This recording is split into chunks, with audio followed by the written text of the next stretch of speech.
उदयपुर में bulldozer action शुरू। चाकू मारने वाले आरोपी छात्र के घर को प्रशासन ने ढहाया। पहले 24 घंटे का अल्टीमेटम मिला, फिर आज ही शुरू हो गई कार्रवाई। हिंसा के 24 घंटे के अंदर उदयपुर में हुई बुलडोजर कार्रवाई। वन विभाग और नगर निगम ने आरोपी छात्र के घर पर आज ही चिपकाया था नोटिस। वन विभाग की जमीन पर अतिक्रमण कर बना था घर। शुक्रवार को चाकूबाजी के बाद उदयपुर में भड़की थी हिंसा। सरकारी स्कूल में दो छात्रों की लड़ाई में एक छात्र ने दूसरे पर किया था चाकू से हमला। एक समुदाय विशेष के छात्र ने दूसरे छात्र पर चाकू से किया था हमला। हमले की खबर के बाद ही शहर में भड़की थी हिंसा। गंभीर रूप से घायल छात्र अस्पताल में भर्ती। उदयपुर में हिंसा के बाद पूरे जिले में धारा 144 लागू। अगले 24 घंटे तक इंटरनेट सेवा पर रोक। अगले आदेश तक सभी स्कूल बंद रहेंगे। हिंसा के बाद उदयपुर में आरएसी की 5 कंपनियां तैनात। जयपुर सहित आसपास के जिलों में एएसपी, डीएसपी और इंस्पेक्टर रैंक के अधिकारियों के साथ पुलिस की 1 दर्जन से ज्यादा कंपनियां बुलाई गई। कर्नाटक मुख्यमंत्री सिद्धारमैया पर चलेगा मुकदमा। राज्यपाल ने केस चलाने की मंजूरी दी। एक्टिविस्ट टीजे अब्राहम ने मुद्दा घोटाले में सीएम के खिलाफ केस दर्ज करने की अपील की थी। कर्नाटक सीएम सिद्धारमैया पर बीजेपी का हमला। संबित पात्रा बोले, जमीन घोटाले में सिद्धारमैया का परिवार शामिल। जमीन आवंटन को लेकर 3 से 4 हजार करोड़ का घोटाला हुआ। संबित पात्रा बोले, इंडी गठबंधन संविधान की धज्जियां उड़ा रहा है। मोदी राज में भ्रष्टाचार बर्दाश्त नहीं। बीजेपी ने कहा, जिसने घोटाला किया उस पर केस चलेगा। राज्यपाल ने सीएम के खिलाफ केस चलाने की मंजूरी दी।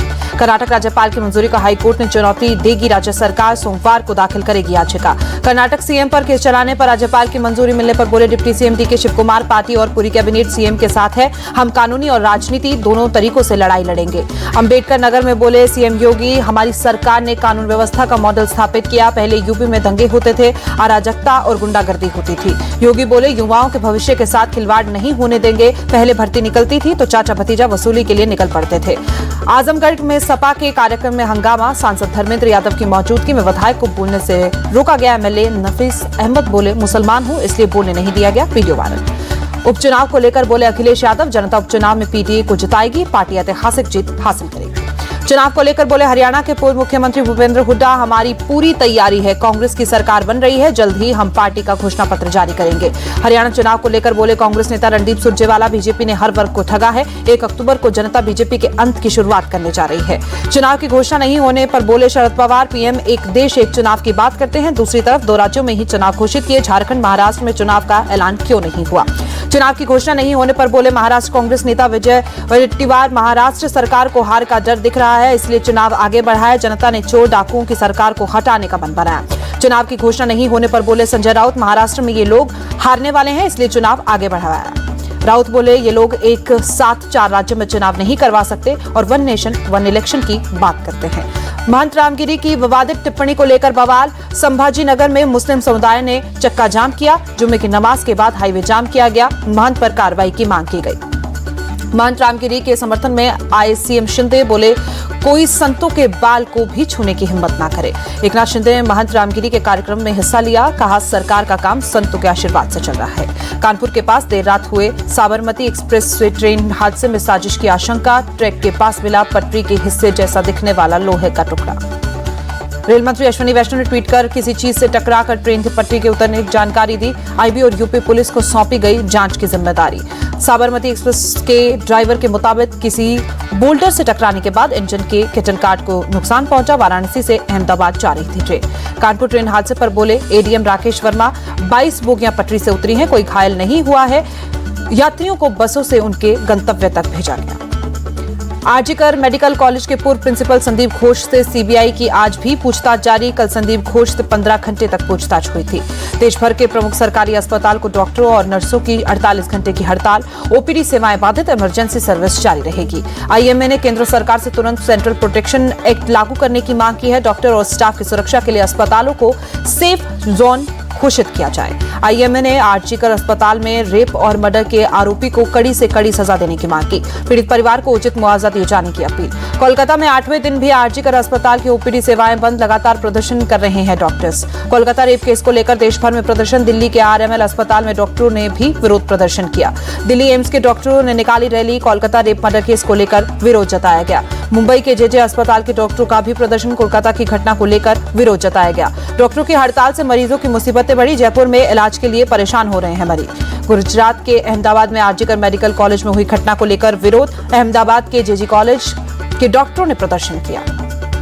गुजरात के राजकोट में कोलकाता रेप मर्डर कांड को लेकर गुजरात ने राजकोट में विरोध प्रदर्शन किया। सिविल अस्पताल के डॉक्टरों ने प्रदर्शन कर लगाई इंसाफ की गुहार। वडोदरा में भी डॉक्टरों ने किया विरोध प्रदर्शन। कोलकाता रेप केस में न्याय की मांग की गई। जम्मू कश्मीर के श्रीनगर में भी डॉक्टरों ने विरोध प्रदर्शन किया। कोलकाता रेप की घटना पर विरोध जताया। चेन्नई में भी डॉक्टरों का प्रदर्शन। राजीव गांधी सरकारी जनरल अस्पताल और मद्रास मेडिकल कॉलेज के रेजिडेंट डॉक्टर्स ने विरोध किया। कोलकाता रेप केस में न्याय की मांग की गई। कोलकाता रेप केस में सीबीआई की जांच तेज। एजेंसी ने आरजीकर अस्पताल में सीसीटीवी खंगाले। फुटेज के मुख्य आरोपी संजय घटना वाली रात 11 बजे अस्पताल में पहली बार दिखा था। करीब आधे घंटे के बाद अस्पताल से निकला था आरोपी। दोबारा सुबह 3:45 बजे वापस आया और कथित सेमिनार हॉल में गया। सुबह करीब 4:30 बजे संजय सेमिनार हॉल से बाहर निकला और 4:37 पर अस्पताल परिसर में से रवाना हुआ। सीबीआई आरोपी संजय की फोन डिटेल्स भी खंगाल रही है। मोबाइल लोकेशन ट्रेस करके उस रात उसकी मूवमेंट को भी एनालाइज कर रही है agency. Kolkata rape murder case में एनसीडब्ल्यू की समिति ने किए कई बड़े खुलासे। जांच में खामियों के साथ सुरक्षा और बुनियादी ढांचे में कमियों का खुलासा किया गया। कोलकाता रेप केस पर बोले बीजेपी प्रवक्ता प्रेम शुक्ला, टीएमसी के गुंडे प्रदर्शनकारियों को हमला कर रहे हैं। सीएम ममता हत्यारों और गैंगस्टरों की नेता बन गई हैं। बंगाल में राष्ट्रपति शासन लागू होना चाहिए। कोलकाता रेप केस पर बोले केंद्रीय मंत्री किरेन रिजिजू, इस घटना पर सभी लोग चिंतित हैं। स्वास्थ्य मंत्रालय को इसमें जो कदम उठाए जाने थे वो उठाए गए। कोलकाता रेप केस पर बोले केंद्रीय मंत्री जीतन राम मांझी, ये घटना बहुत दुखद है। राज्य सरकार एक्शन नहीं ले पा रही है। केंद्र को हस्तक्षेप की जरूरत है। ममता सरकार पूरी तरह से विफल हुई है। कोलकाता रेप केस पर बोले छत्तीसगढ़ के डिप्टी सीएम विजय शर्मा, ये घटना बहुत दुखद है। डॉक्टर्स प्रदर्शन कर रहे हैं, हम उनके साथ हैं। दोषियों पर कड़ी कार्रवाई होनी चाहिए। कोलकाता रेप केस को लेकर बोले लालू यादव, ये घटना दुखद है। हड़ताल पर बैठे डॉक्टरों को न्याय मिलना चाहिए। ग्लोबल साउथ समिट में बोले प्रधानमंत्री मोदी, चारों ओर अनिश्चितता का माहौल है। युद्ध की स्थिति ने हमारी विकास की यात्रा के लिए चुनौतियां खड़ी की हैं। पीएम मोदी बोले भारत ग्लोबल साउथ के सभी देशों के साथ अपने अनुभव और क्षमताएं साझा करने के लिए प्रतिबद्ध। ग्लोबल साउथ के 12 पार्टनर्स के साथ इंडिया स्टेक साझा करने संबंधित समझौते हुए। जमीन के बदले नौकरी के मामले में लालू और तेजस्वी को समन जारी करने का फैसला सुरक्षित। राउज एवेन्यू कोर्ट 24 अगस्त को अगला फैसला सुनाएगा। मदरसों को लेकर मध्य प्रदेश सरकार का बड़ा फैसला। गैर मुसलमानों को मदरसे में धार्मिक शिक्षा देने पर रद्द होगी मान्यता। जम्मू कश्मीर के गांदरबल में बारिश से आई बाढ़ में सड़कें हुई तबाह। कई इलाकों में दिखा जल जमाव। जम्मू कश्मीर के श्रीनगर में भारी बारिश। शहर के कई इलाकों में धीमी हुई गाड़ियों की रफ्तार। बिहार में ढहा एक और निर्माणाधीन पुल। गंगा नदी पर बन रहा अगुवानी सुल्तानगंज ब्रिज निर्माण कार्य के बीच में ही पानी में समाया। मेरठ में अवंतीबाई लोधी की शोभा यात्रा के दौरान 2 समुदायों के लोग आए आमने सामने। देखते ही देखते हंगामे के साथ पथराव हुआ। शोभा यात्रा के दौरान डोले पर रखे डीजे के कॉलम के सड़क पर गिरने से एक बच्चा हुआ घायल, जिसके बाद दोनों समुदाय के लोग आमने सामने आए। पुलिस ने मौके पर पहुंचकर हालात को संभाला। एहतियातन पुलिस बल को तैनात किया गया। दोनों पक्षों को समझा बुझाकर घर भेजा गया। मध्य प्रदेश के सीधी में बड़ा हादसा। नहाने के दौरान तालाब में डूबने से 3 लड़कियों की मौत। नासिक में सकल हिंदू मोर्चा के विरोध प्रदर्शन पर पथराव। बांग्लादेश में हिंदुओं पर हो रहे हमले के विरोध में बंद के दौरान 2 गुटों में विवाद हुआ। नासिक के भद्रकाली इलाके में दुकानदारों ने बंद की अपील का पालन नहीं किया।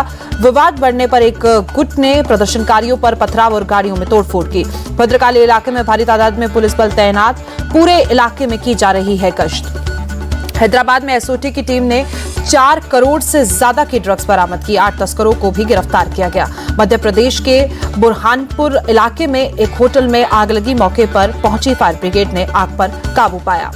प्रयागराज में महिलाओं ने सेना के जवानों को राखी बांधी। 19 अगस्त को देश भर में मनाया जाएगा राखी का त्योहार। प्रयागराज में अगले साल जनवरी-फरवरी में होगा कुंभ मेले का आयोजन। करीब 4000 लोगों को टूरिस्ट गाइड की ट्रेनिंग देगा प्रशासन। देहरादून में श्री टपकेश्वर महादेव सेवा दल ने शोभा यात्रा का आयोजन किया। सीएम धामी मौजूद रहे। छत्तीसगढ़ के सीएम विष्णुदेव साय ने रायपुर के दिव्य कला मेले में पहुंचे। डिप्टी सीएम अरुणा साव भी मौजूद रहे। तमिलनाडु के महाबलीपुरम बीच पर कल होगा अंतर्राष्ट्रीय पतंग महोत्सव का आयोजन। पर्यटन विभाग ने 50,000 से ज्यादा लोगों के शामिल होने की संभावना जताई। तुर्की की संसद में चले लातखू से राष्ट्रपति द्रोगान की पार्टी के सांसदों ने विपक्ष के सांसद अहमेद सिक पर हमला किया। सत्ता विरोधी प्रदर्शन के लिए जेल की सजा पा चुके सांसद अहमेद सिक की एक मुद्दे पर बहस के दौरान सत्ताधारी पार्टी से कहासुनी हुई। सत्ताधारी सांसदों ने उन्हें पीटकर घायल किया। दक्षिणी फ्रांस में एक एयर शो के दौरान हादसा। समुद्र में गिरा एक विमान, पायलट की मौत हुई। नौसेना रेस्क्यू टीम ने पायलट का शव बरामद किया। फिलहाल हादसे की वजह की जांच हो रही है। उत्तरी वेस्ट बैंक के जिट शहर में इजरायली सेटलर्स का हमला। एक फिलिस्तीनी की मौत, जबकि एक खाल सीसीटीवी के कैद हुई हमले की तस्वीरें। जिस शहर में करीब 100 नकाबपोश इजरायली सेटलर्स ने कार और घरों में लगाई आग, घरों में घुसकर लोगों पर हमला किया। इजरायली सेना ने गाजा के उत्तरी खान यूनिस और पूर्वी देर अल-बाला को खाली करने का आदेश दिया। हमास के रॉकेट अटैक के खिलाफ होगी जवाबी कार्रवाई। इजरायली सेना ने पर्चे गिराकर दिया इलाके को खाली करने का आदेश। देर अल-बाला में गाड़ियों में जरूरी सामान भरकर भाग रहे हैं लोग। इजरायली सेना ने गाजा में खान यूनिस पर शुरू की बमबारी, फिलिस्तीनियों के लिए सुरक्षित किए गए इलाकों को भी खाली करवाया गया। यूक्रेन नागरिकों से अपने पूर्वी सीमावर्ती शहर पोर्कोव्स्क को तुरंत खाली करने की अपील दी।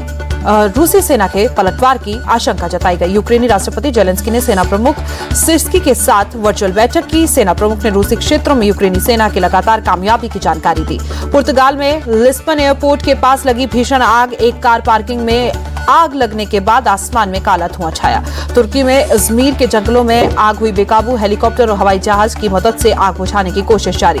गर्म और तेज हवा की वजह से तेजी से फैल रही आग, कई रिहायशी इलाकों के आग की चपेट में आने से खतरा बढ़ा। वतन वापसी पर विनेश फोगाट का दिल्ली एयरपोर्ट पर ग्रैंड वेलकम, साक्षी मलिक को गले लगाकर रोई विनेश।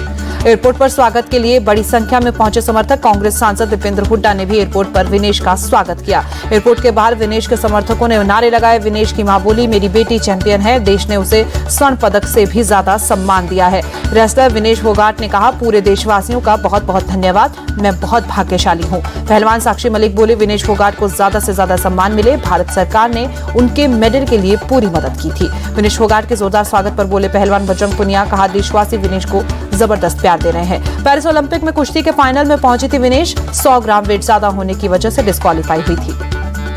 विनेश फोगाट ने संन्यास की वापसी के दिए संकेत, कहा मैंने आत्मसमर्पण नहीं किया है, पता नहीं भविष्य ने मेरे लिए क्या तय किया है। महिला टी20 विश्व कप को लेकर सामने आया जिम्बाब्वे, मेजबानी करने की जताई इच्छा, बांग्लादेश में होना है महिला टी20 वर्ल्ड कप। बांग्लादेश में विरोध प्रदर्शन को देखते हुए स्थान बदलने की संभावना, आईसीसी जल्द लेगा फैसला, 3 अक्टूबर से शुरू होगा विश्व कप। श्रीलंका के खिलाड़ी निरोशन डिक्वेला ड्रॉप टेस्ट में फेल, क्रिकेट के तीनों फॉर्मेट में किया गया बैन। डेविस कप में सुमित नागल की 11 साल बाद वापसी, स्वीडन के खिलाफ वर्ल्ड ग्रुप 1 के मुकाबले में करेंगे टीम का नेतृत्व।